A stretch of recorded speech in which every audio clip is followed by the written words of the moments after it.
Hello dear friends, very good evening. मैं Bharvi ma'am एक बार फिर से आप सभी प्यारे दोस्तों का आपके अपने परिवार डीएल एकेडमी में हार्दिक स्वागत एवं अभिनंदन करती हूँ। आज से हम लोगों का नेक्स्ट चैप्टर और यूनिट सेकंड का पहला चैप्टर अगर समझिए तो हमारा निश्चित समाकलन। अभी तक हम लोग जो पढ़ रहे थे वो हमारा था अनिश्चित समाकलन, लेकिन जो अब हम लोग पढ़ेंगे डिफाइनाइट इंटीग्रेशन यानी एक निश्चित समाकलन पढ़ेंगे, जिसमें किसी भी वक्र, किसी भी आपका ले लीजिए बेलन हो चाहे शंकु हो, कोण हो, उसकी एरिया जो होती है फिक्स होती है और उस एरिया का आपको समाकलन करना होता है। ठीक है, तो अब जो समाकलन के अनुप्रयोग होंगे तो वहां पे हम एक निश्चित समाकलन का ही यूज करने वाले हैं। तो सबसे पहला काम हम लोग ये सीखेंगे कि निश्चित समाकलन कैसे किया जाता है, अपर लिमिट क्या होता है, लोअर लिमिट क्या होता है, कैसे चेंज होता है, कैसे उसके क्वेश्चंस लगते हैं। बिल्कुल बेसिक क्वेश्चन से स्टार्ट करेंगे जिससे आपके जो लेवल है वो बढ़ते जाएं और क्वेश्चन की लिमिट चेंज करने की सबसे बड़ी जो आपकी दिक्कत आती है, प्रॉब्लम आती है, अगर आप लिमिट वाले क्वेश्चन सॉल्व करते हैं अपर लिमिट लोअर लिमिट से एक निश्चित समाकलन के क्वेश्चन, तो बहुत सारे स्टूडेंट जो हैं वो लिमिट को चेंज करना भूल जाते हैं। तो कैसे क्वेश्चन में लिमिट को चेंज किया जाता है, कैसे क्वेश्चन को लगाया जाता है निश्चित समाकलन के, वो हम लोग पढ़ने वाले हैं। अभी तक हम लोग अनिश्चित समाकलन पढ़ते थे जिसमें प्रतिस्थापन का यूज करते थे, जिसमें प्रतिस्थापन करके हम समाकलन करते थे, लेकिन अब हम लोग प्रतिस्थापन करेंगे, लेकिन जब भी प्रतिस्थापन करेंगे हमें अपर लिमिट और लोअर लिमिट को भी चेंज करने की जरूरत पड़ेगी। तो आज से हम लोग अपने नए चैप्टर निश्चित समाकलन जो कि यूनिट सेकंड का पहला चैप्टर है वो स्टार्ट करने जा रहे हैं। अगर क्लास अच्छी लगे तो क्लास को लाइक कर दीजिएगा, अपने दोस्तों से सब्सक्राइब करा दीजिएगा। चलिए, एक क्वेश्चन है, इससे पहले मैं आप लोगों को बिल्कुल बेसिक क्वेश्चन से स्टार्ट करना चाहती हूँ। बिल्कुल बेसिक क्वेश्चन से देखिए, मान लीजिए आपका क्या है, यक्स है। ठीक है, मान लीजिए आप यक्स का क्या करते थे, समाकलन करते थे कि नहीं? तो यक्स का समाकलन कैसे करते थे? यक्स के पावर n वाला जो फार्मूला होता था उस फार्मूला के अकॉर्डिंग आप लोग क्या करते थे, यक्स का समाकलन करते थे। फार्मूला क्या कहता था? X to the power n+1 upon n+1 plus C. अब ये प्लस सी क्या रहता था? यदि आपके लिमिट नहीं दिए होते हैं, एक अनिश्चित समाकलन के क्वेश्चन रहता था, तो आपको एक कांस्टेंट ऐड करना पड़ता था। क्या कांस्टेंट ऐड करना पड़ता था? कांस्टेंट क्यों ऐड किया जाता था ये मैं आप लोग को बेसिक चीजें जो थी आपके अनिश्चित समाकलन के दौरान ही फर्स्ट चैप्टर में ही मैंने बता दिया था। कांस्टेंट का क्या मतलब होता है, क्यों कांस्टेंट लगाते हैं, ये सब की जानकारी मैंने दे दिया था।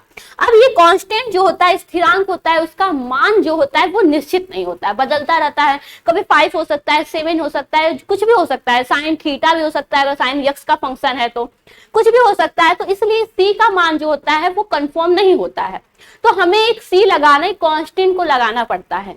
लेकिन यहां देखो, यदि यक्स है, अगर इसका अनिश्चित समाकलन करना है तो हम करेंगे x² 2 प्लस सी। प्लस सी क्यों करेंगे? मान लो इंटीग्रेशन x+5 रहता और आपको क्या कहता, इसका इंटीग्रेशन कीजिए, आप क्या करते, आप भी करते x² 2 प्लस सी। करते कि नहीं करते?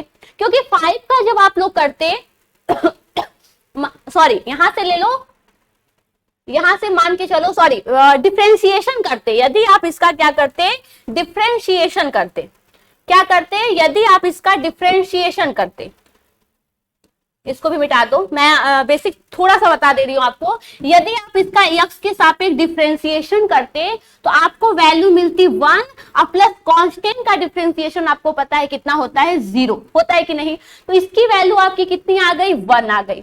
यदि कोई पूछ दे इस 1 का यक्स के सापेक्ष आप क्या करो, इंटीग्रेशन करो, आप क्या करोगे, आपका आएगा वैल्यू यक्स प्लस क्या, एक कांस्टेंट सी आएगा कि नहीं? लेकिन यहाँ पे देखो, मैंने आप लोग को बताया था जो भी फंक्शन होता है उसका जो डिफरेंशियल कोफिशिएंट होता है, मान लो ये आपका फंक्शन है, इसका डिफरेंशियल कोफिशिएंट आपको 1 मिला कि नहीं?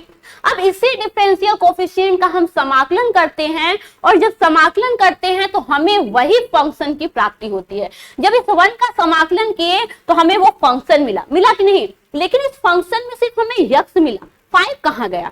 5 हमारा कहाँ गया? तो समाकलन के द्वारा कांस्टेंट की जानकारी हमें नहीं मिल पाती है, इसलिए हम एक कांस्टेंट को ऐड कर देते हैं। इस कांस्टेंट का मान आपका कुछ भी हो सकता है, ठीक है। तो अब इस कंडीशन में क्या किया जाए, यदि यक्स का आपको यक्स के सापेक्ष समाकलन पूछे तो आप लिखते हो यक्स स्क्वायर प्लस 2। सी की अहमियत मैंने एक बार फिर से आप लोग को बता दिया। लेकिन अब यहां से देखना, अब यहां से आप लोग देखो, अरे अब यहां से आप लोग देखो, यदि आपको इसी यक्स का समाकलन करना है और आपको एक एरिया, एक निश्चित एरिया दे दिया जाए कि आपको 0 से 1 के बीच में आपको समाकलन करना है, कितना, 0 से 1 के बीच में आपको क्या करना है, समाकलन करना है। मान लो ये एक क्या है, एक बेलन है, मान लो एक बेलन है, आपको क्या करना है, इस एरिया और इस एरिया के बीच में आपको क्या करना है, समाकलन करना है। इस पॉइंट 0, ये वाला पॉइंट 0 है और ये वाला पॉइंट 1 है, और इसके बीच समझ लो पूरे यक्स एरिया का आपको क्या करना है, इस यक्स एरिया का आपको 0 और 1 के सापेक्ष, 0 और 1 के बीच में इंटीग्रेशन करना है। तो जब 0 और 1 के बीच आप इंटीग्रेशन करोगे, कहने का मतलब आपको सिर्फ इतने एरिया का समाकलन करना है। तो अब क्या होगा, जैसे आप समाकलन करते हो, अभी प्रतिस्थापन वाला मैं नहीं समझा रही हूँ, नॉर्मल बिल्कुल बेसिक से, अब आपको क्या करना है, इंटीग्रेशन करना है। तो आप जानते हो यक्स का क्या होगा, इंटीग्रेशन यक्स स्क्वायर बाई 2 होगा। अब आपको कोई भी कांस्टेंट लगाना नहीं है, क्योंकि आपको एक लोअर लिमिट दिया है जिसे हम निम्न सीमा कहते हैं। क्या, निम्न सीमा कहते हैं, लोअर लिमिट जिसे हम लोग निम्न सीमा कहते हैं, निम्न सीमा।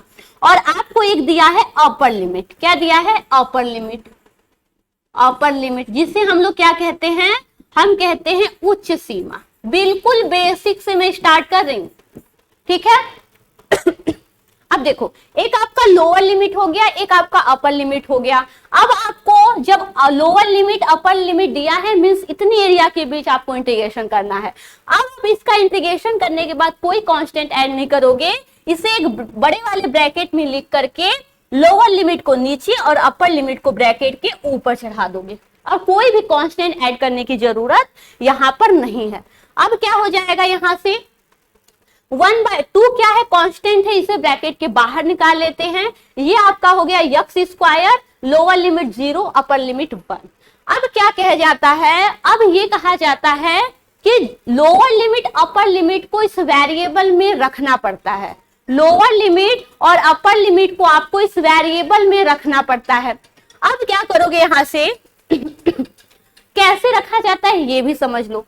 1/2 अपर लिमिट को पहले रखा जाता है उस वेरिएबल की जगह। मान लो यहाँ पे वेरिएबल यक्स है, तो यहां जहां यक्स रहता है वहां वहां लिमिट को रख दिया जाता है। तो सबसे पहले हम अपर लिमिट को रखेंगे, यक्स का स्क्वायर है यानी 1 का स्क्वायर, माइनस, अब देखो लोअर लिमिट को क्या किया जाता है, अपर लिमिट में से घटा दिया जाता है। तो ये लोअर लिमिट 0 है, 0 का भी क्या करेंगे, स्क्वायर, यानी जो वेरिएबल है उसका जो भी घात है उसके साथ ही लिखते हैं। यानी अपर लिमिट और लोअर लिमिट को दोनों यक्स स्क्वायर में रखें, यानी यक्स के जगह अपर लिमिट और यक्स के जगह लोअर लिमिट, और अपर लिमिट में से लोअर लिमिट को क्या किए, घटा दिए। कितनी वैल्यू आई, वैल्यू आई आपकी 1/2।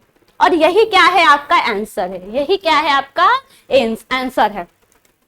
तो कैसे लिमिट को रखा जाता है, कैसे नहीं, किसे लोअर लिमिट कहते हैं, किसे अपर लिमिट कहते हैं, इन सब चीजों की जानकारी आप लोग को हो गई होगी। जैसे आप लोग को दिया रहता है FB माइनस FA, तो मैंने एक सिंपल सा एग्जाम्पल के थ्रू ये आप लोग को समझा दिया, ठीक है। यदि आपको किसी चीज को समझाना हो तो आप डायरेक्ट उस वेरिएबल के जरिए मत समझाने की कोशिश कीजिए। आप एक बहुत छोटा सा एग्जाम्पल पकड़ लीजिए, बहुत ही बेसिक, और उस बेसिक एग्जाम्पल के जरिए भी यदि आप समझाओगे, क्योंकि आप बुक नहीं, आप कोई राइटर नहीं हो, आपको एक्सप्लेन करना है, आपको आगे वाले को बताना है कि हमें पूरी चीजें समझ में आ चुकी हैं।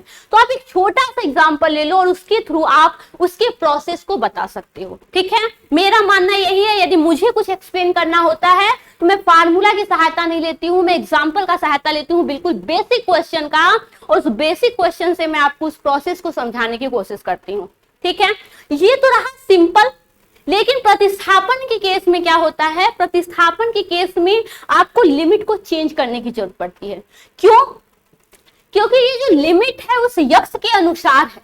जब आप यक्स को किसी वेरिएबल से प्रतिस्थापित करोगे, यहाँ पर नहीं, ऐसा कोई क्वेश्चन जिसमें आपको प्रतिस्थापन की जरूरत पड़ती है, जैसा कि हम लोग अनिश्चित समाकलन में पढ़ चुके हैं, तो जब भी हम प्रतिस्थापन करेंगे तो वहां से क्या होता है, ये इस dx वाली वैल्यू को भी, मान लो कि हमें t में चेंज करना है तो हम इसे dt के फॉर्म में लाते हैं कि नहीं, यहां पर भी आपको लाना है, सेम वही काम करना है, लेकिन जब आप प्रतिस्थापन करोगे आपको लोअर लिमिट और अपर लिमिट को भी उस वेरिएबल चेंजिंग के अनुसार उस प्रतिस्थापन के दौरान चेंज करना होगा।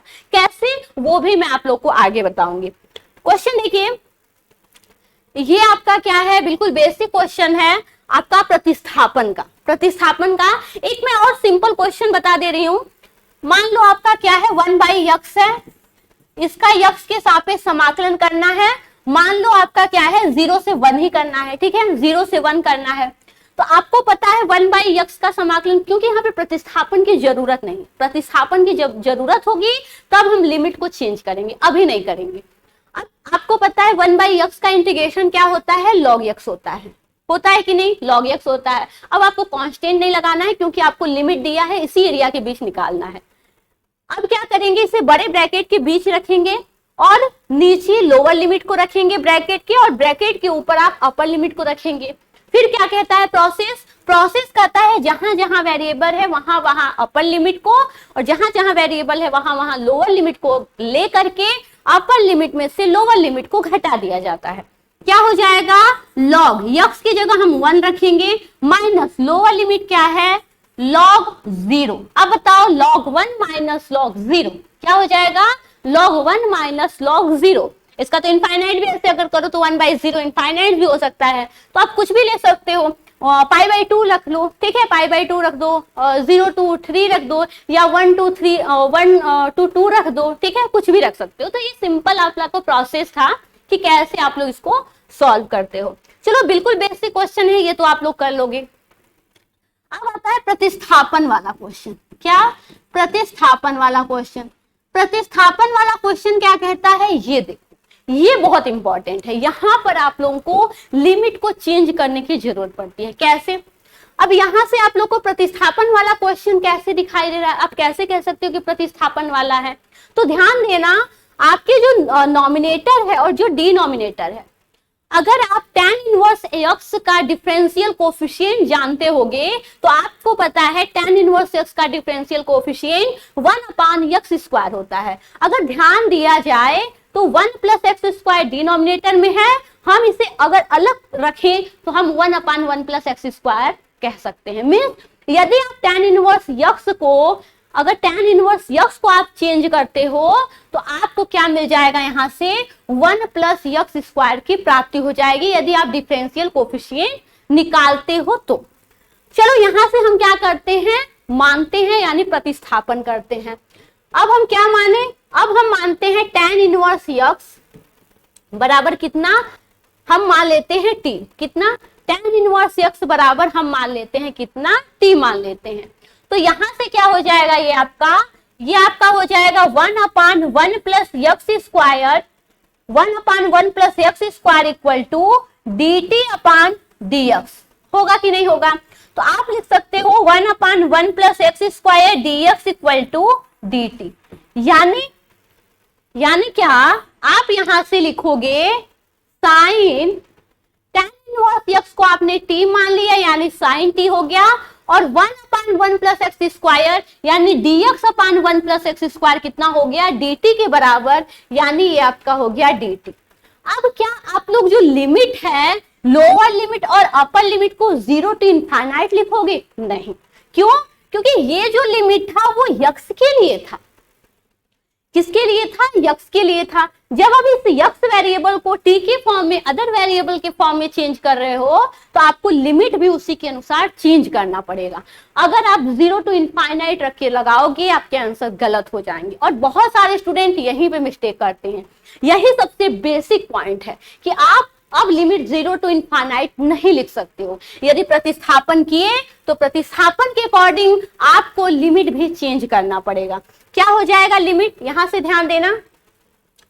अब आपने माना था tan इनवर्स x बराबर कितना, t माना था। जब पहले आप ले लो अपना अपर लिमिट को ले लो। जब यक्स बराबर कितना हो, इनफाइनाइट, कितना हो, इनफाइनाइट, तब क्या होगा, तब आपका tan इनवर्स यक्स की जगह क्या रखोगे, इनफाइनाइट इक्वल टू टी रखोगे कि नहीं। तो tan इनवर्स इनफाइनाइट की कोई वैल्यू जानता है, जानता है। tan इनवर्स इनफाइनाइट को हम लिख सकते हैं tan inverse tan pi by 2, यानी आपको पता है tan पाई बाई 2 यानी tan 90 डिग्री की वैल्यू इनफाइनाइट होती है। तो इनफाइनाइट को हम किस में चेंज कर दिए, tan पाई बाई 2 में। किसी को प्रॉब्लम, कोई प्रॉब्लम ही नहीं है यहाँ से। ये किसके बराबर हो गया, t के बराबर हो गया। अपर लिमिट की बात कर रहे हैं, किसकी, अपर लिमिट। जब अपर लिमिट क्या हो, ये हम अपर लिमिट की बात कर रहे हैं, यहां से ध्यान देना। तो यहां से क्या हो जाएगा, t बराबर आपका हो जाएगा पाई बाई 2, किसके लिए, अपर लिमिट के लिए, किसके लिए, फॉर अपर लिमिट। अब देखो अपर लिमिट को आपने चेंज कर लिया, लोअर लिमिट भी चेंज करोगे। लोअर लिमिट कैसे चेंज होगा, जब यक्स बराबर कितना, कितना दिया है, 0 दिया है। जब यक्स बराबर 0, देख लो ना लिमिट कितना दिया है, 0 टू इनफाइनाइट दिया है, यानी लोअर लिमिट की बात कर रहे हैं, लोअर लिमिट की बात कर रहे हैं यहां से, लोअर लिमिट। तो लोअर लिमिट कितना दिया है, जब यक्स बराबर 0 हो तो tan इनवर्स 0 बराबर कितना हो जाएगा, t, क्योंकि tan इनवर्स यक्स को t माने थे, जहां यक्स था हमने 0 पुट कर दिया। अब इस 0 को क्या लिख सकते हैं, कोई बता सकता है, इस 0 को हम लिख सकते हैं tan इनवर्स tan 0, क्या लिख सकते हैं, tan इनवर्स tan 0, क्योंकि tan 0 की वैल्यू जो होती है वो क्या होती है, 0 होती है। तो यहां से t बराबर क्या हो गया, 0, यानी लोअर लिमिट 0 हो गया और अपर लिमिट क्या हो गया, पाई बाई 2 हो गया। तो अब देखना यहां से, अब यहां से आप लोग देखना, ये जो लिमिट है पहले तो 0 टू इनफाइनाइट था, अब लिमिट क्या हो गया, अब लिमिट आपका 0 टू पाई बाई 2 हो गया। हुआ कि नहीं, अपर लिमिट पाई बाई 2 आया है और लोअर लिमिट आपका 0 आया है। तो अब आपका लिमिट भी चेंज हो गया प्रतिस्थापन के दौरान। समझ में आया, बहुत ही बेसिक क्वेश्चन से मैं स्टार्ट की हूं और ऐसे क्वेश्चन ही आपके पूछे जाते हैं। और फर्स्ट जो निश्चित समाकलन का आपका क्वेश्चन स्टार्ट होता है यहीं से स्टार्ट होता है, बच्चे यहीं से सीखना स्टार्ट करते हैं। ठीक है, अब आपका हो गया क्या, एक इंटीग्रेशन, एक सामान्य इंटीग्रेशन, एक निश्चित समाकलन का सामान्य इंटीग्रेशन हो गया। साइन टी का आप जानते हो कितना होता है, साइन टी का माइनस कॉस टी होता है कि नहीं, माइनस कॉस टी होता है। और आपने इंटीग्रेशन कर दिया तो बड़े ब्रैकेट के अंदर, बड़े ब्रैकेट के बाहर, नीचे आप लोअर लिमिट को लिखोगे, ऊपर आप अपर लिमिट को लिखोगे। अब क्या करना है, अब आपको क्या करना है, जो टी था ना, ये जो टी था, यहां पे आप क्या करोगे, आप वैल्यू पुट कर दो। क्या करोगे, वैल्यू पुट कर दो। तो यहां से क्या हो जाएगा, माइनस को आप बाहर ले लो, कॉस टी के जगह क्या हो जाएगा, पाई बाई 2, यानी अपर लिमिट में से हम लोअर लिमिट को क्या करेंगे, घटा देंगे। तो अपर लिमिट के लिए हम कॉस पाई बाई 2 लिख दिए, अपर लिमिट के लिए कॉस 0 लिख दिए। ये क्या है, 0 है। ठीक है, थीटा मत समझ लेना इसको। अब क्या हो गया, आपकी वैल्यू हो गई माइनस कॉस पाई बाई 2, यानी कॉस 90 डिग्री, और कॉस 90 डिग्री की वैल्यू होती है 0। क्लियर। अब देखो माइनस है, माइनस कॉस 0, कॉस 0 की वैल्यू 1 होती है, साइन 0 की 0, कॉस 0 की 1 होती है। ये क्या हो गया, 1। साइन कॉस एक दूसरे से बिल्कुल अपोजिट होते हैं। ठीक है, ये आपका लेफ्ट हैंड से चलता है तो कॉस वाला राइट हैंड से चलता है, समझ लो। तो माइनस माइनस कितना हो गया, +1, और ये आपका क्या हो गया, आंसर। अब ये कोई मत करना कि मैम आप बोलती थी जब मैंने प्रतिस्थापन कर लिया उसके बाद मैंने ओरिजिनल वैल्यू को पुट करना है। किसको, ओरिजिनल वैल्यू को पुट करना है। और बहुत सारे बच्चे टी की जगह क्या करेंगे, जो ओरिजिनल वैल्यू है उसको पुट करेंगे। क्यों करोगे, क्योंकि आपने लिमिट चेंज कर दिया है। लिमिट आपने क्या किया, यहाँ पे चेंज कर दिया है। आपको ओरिजिनल वैल्यू की जरूरत नहीं है, आपने टी के अनुसार ही अपने लिमिट को चेंज किया, इसीलिए क्योंकि आपको ओरिजिनल वैल्यू रखने की जरूरत न पड़े। तो अब वैल्यू क्या हो गई, +1। तो लिमिट वाले क्वेश्चन, यानी जब प्रतिस्थापन किया जाता है तब लिमिट को कैसे चेंज किया जाता है, आई होप आप लोगों को बहुत ही अच्छे से समझ में आ गया होगा। आप लोग प्रैक्टिस कीजिएगा, जितना आप लोग प्रैक्टिस करेंगे उतना ही चीजें आप लोगों की क्लियर होती जाएंगी। ठीक है,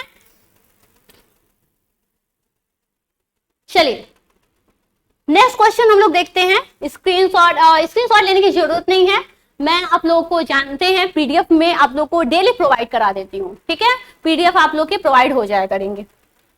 नेक्स्ट देखिए, ये क्वेश्चन देखिए, बहुत ही अच्छा क्वेश्चन है, किसी साल पूछा गया है, 2 साल क्वेश्चन पूछा गया है, एग्जैक्ट मुझे याद नहीं है, बट ये क्वेश्चन 2 बार पूछा गया है।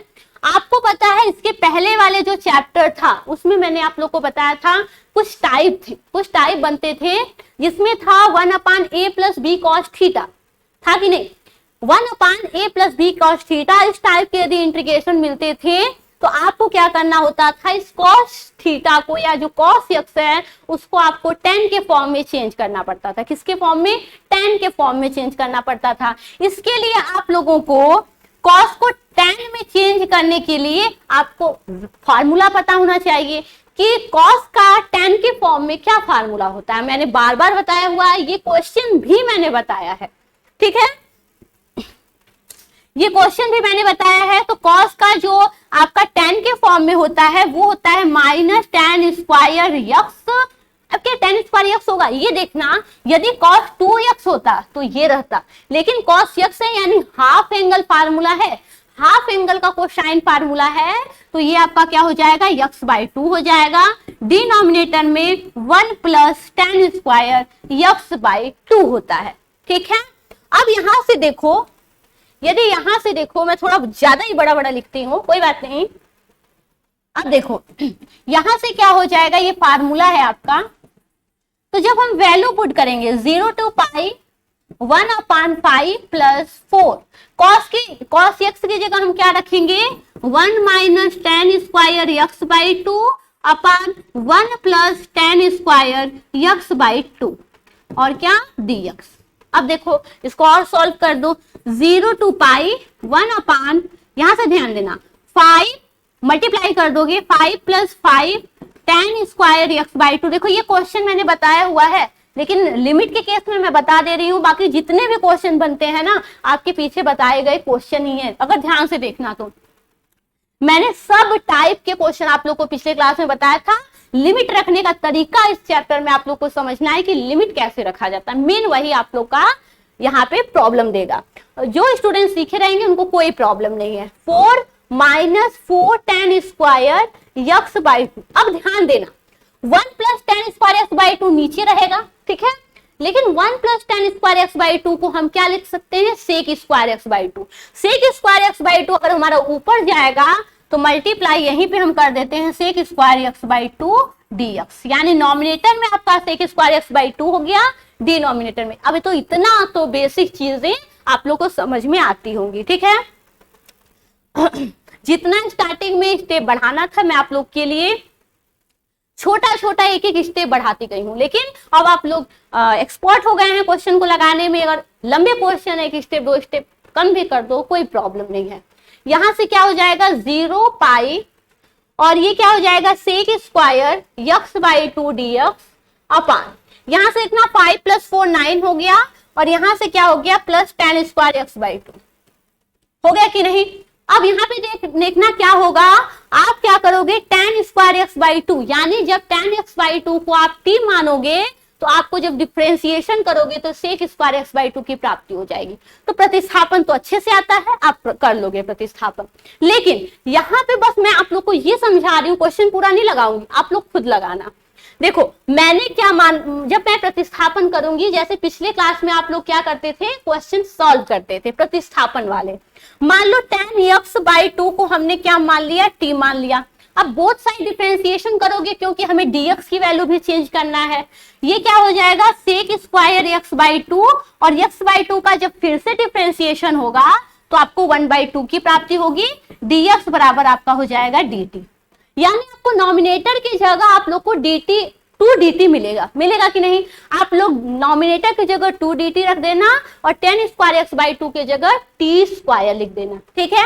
9 प्लस टी स्क्वायर यानी 3 square plus T square, a square plus x square, किसका, 1/a स्क्वायर प्लस स्क्वायर आपका tan इनवर्स x/a का होता है। इतना आप लोग को पता है। पिछले वाले चैप्टर में जो सम इंपॉर्टेंट इंटीग्रेशन था जिसमें 10 समाकलन के रूप थे जिनका हम लोग फार्मूला खुद से डेवलप किए थे कि नहीं? उसी फार्मूले में आपको किसी एक रूप में आएगा और उसके एग्जैक्ट फार्मूला में आप लोग वैल्यू पुट कर देना, आपके आंसर आ जाएंगे।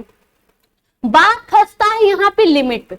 अब देखना, यहां से आप लोगों ने क्या किया, यहां से आप लोगों ने tan x/2 को तो t मान लिया। अगर आप लोग लिमिट को भी यहां से चेंज करोगे, अब क्या करोगे, लिमिट को भी चेंज करोगे। जब x बराबर कितना, लिमिट कितना था भाई, लिमिट आपका था 0 to π, यानी हम अपर लिमिट को सबसे पहले चेंज करते हैं। यानी जब लिमिट क्या हो, x बराबर पाई हो, तो कितना हो जाएगा, tan x की जगह हम पाई रखेंगे, यानी tan π/2 बराबर t होगा कि नहीं, tan π/2 बराबर t। अब tan π/2 की वैल्यू पता है ना, tan 90 डिग्री की वैल्यू इनफाइनाइट होती है, यानी अपर लिमिट कितना हो गया, अपर लिमिट आपका t = इनफाइनाइट हो गया। लोअर लिमिट को भी चेंज करते हैं।